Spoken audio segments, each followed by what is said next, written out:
Hello from Unified Oski. We are always delighted at your success. Yeah, this video is a follow-up on Alzheimer scenario.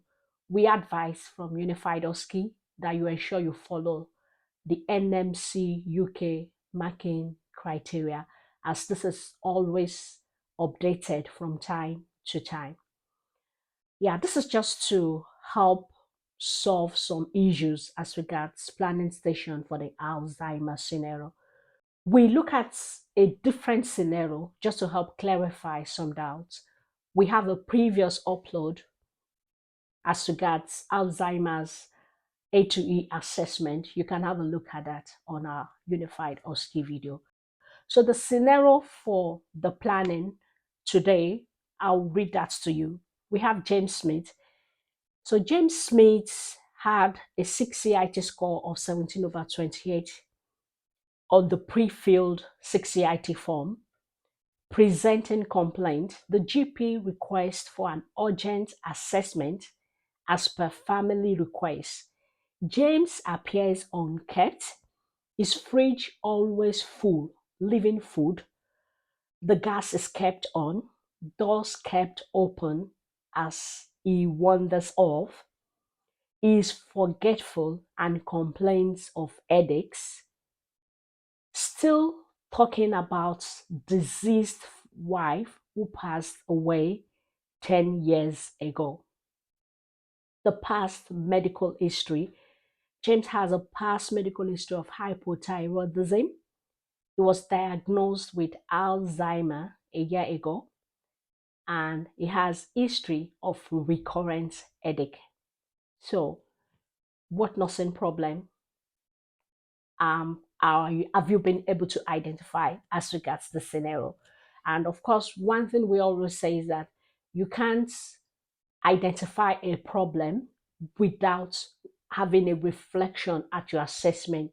So your problem starts from your assessment station, the presenting complaint, the history. So you have to put everything together and you prioritize the problem. A patient may have like 6 nursing problem, but you go for the most relevant. We always talk about Maslow's hierarchy of need.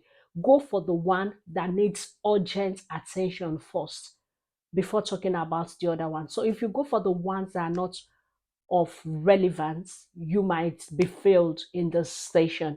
So let's just have a look at the 2 nursing problem I want to go for based on this presenting complaint.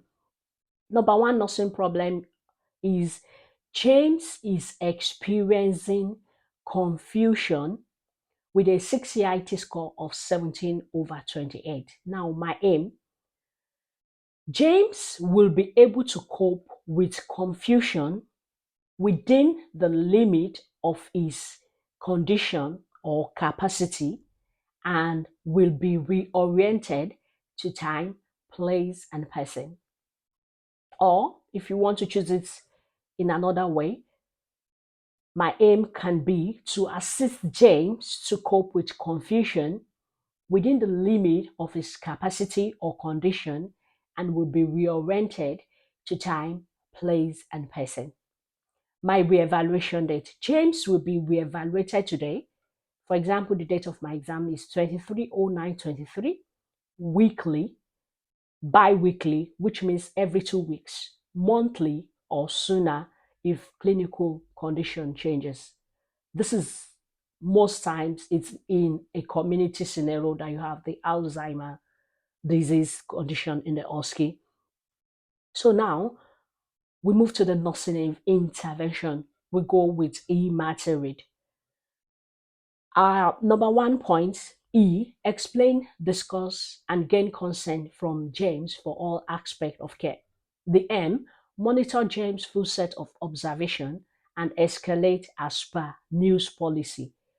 So if you want to put the monitoring frequency in your planning, it will be the monitoring frequency you had in your assessment station.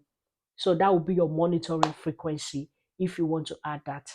And except for different scenarios where you having a planning as a post-op case, that would be a different um, issue, because for post-op, there is a different news policy for monitoring frequency of a post-operative client. So for the A, assess James' level of confusion using the 6CIT tool and escalate as per news policy. Teach James use of music therapy, flashcards, clock, calendar to reorient James to time, place, and person. Administer prescribed medication as per medication administration record charts and monitor for effectiveness and side effects. Refer James to memory clinic or community mental health team for further plan of care. Instruct James and the carer to call the GP number 111 for non-emergency and 999 for emergency. Document all aspects of care given to James. Now, the second nursing problem I want to go for: James is experiencing self-care deficits evidenced by self-neglect. My aim is to assist James with activities of daily living and ensure safety. Re-evaluation date: James will be re-evaluated today, the date of my exam, for example, 230923, weekly, bi-weekly, monthly, or sooner if clinical condition changes. Now we go to the nursing intervention. The E, explain, discuss, and gain consent for all aspects of care given to James. Monitor James' full set of observation and escalate as per news policy. And if you want to put the monitoring frequency, let it be as per your assessment scoring policy. Assist James with activities of daily living, for example, hygiene needs, eating, grooming, you know, assist him with his care. Then ensure a carer or befriender is always with James to ensure his safety with gas use. Administer prescribed medication as per medication administration record charts, monitor for effectiveness and side effects. Refer James to the social worker for needed support if need be. Instruct James or carer to call GP 111 for non-emergency and 999 for emergency. Document all aspects of care given to James. And if relevant, you can as well go for: James is experiencing headache related to his disease condition. And if you have your patient gives you a pain score, you can as well relate that to your pain if you want to go for pain as a nursing problem. But see that what you are going for is the two most relevant, urgent problem that needs to be addressed in your Alzheimer's scenario. Yeah, hope to hear good news and success from you. See you in our next video. Bye for now.